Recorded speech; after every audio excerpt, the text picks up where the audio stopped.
Unofficial figures from Iran's parliamentary elections held on Friday put the turnout at about 40%, which would be the lowest since the Islamic Revolution in 1979.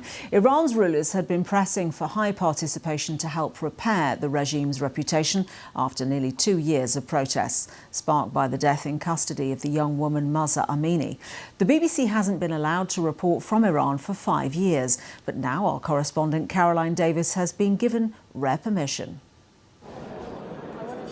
The mark's made. The polls are closed. But the question is, how many voted? At a central Tehran polling station, a celebratory mood. This is one of the polling stations where both foreign and local media are directed to come, which means that for some, it's also a place that they come to if they want to be seen to be voting. A newly married couple, former ministers, and families like Mr. Rouhani's out to cast their votes here. Those who don't vote are cutting themselves off from their own fate. They're saying we don't want to decide the future of our country. For me, it's not the right choice. Early polling suggested that this could be a record low turnout across Iran, but officials are optimistic.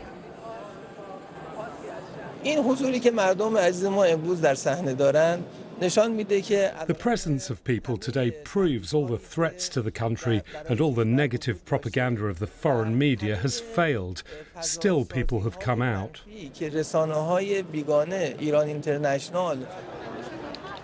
Iran has suggested that failing to vote risks undermining the country's security, but some have other reasons not to.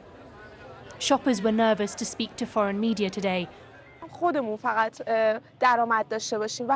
One woman agreed, but anonymously. The economy is very bad.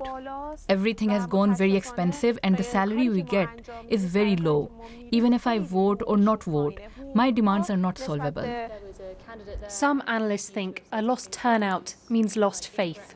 Low turnout means dissatisfaction.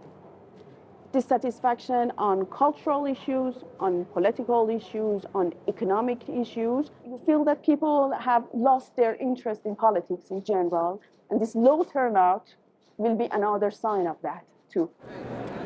Final turnout is pending.